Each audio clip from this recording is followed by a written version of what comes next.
இருக்கணும், சிவத்துக்காக இருக்கணும், சிவமா இருக்கணும், சிவனேன்னு இருக்கணும்.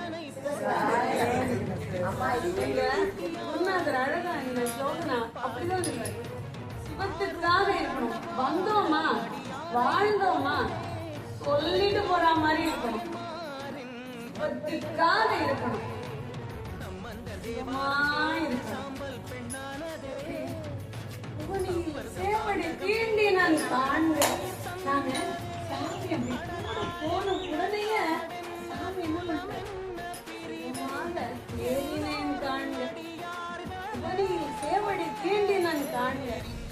என்ன தியானமும் தேடினேன்.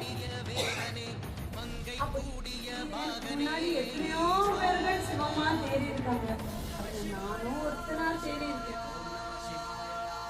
சிவாய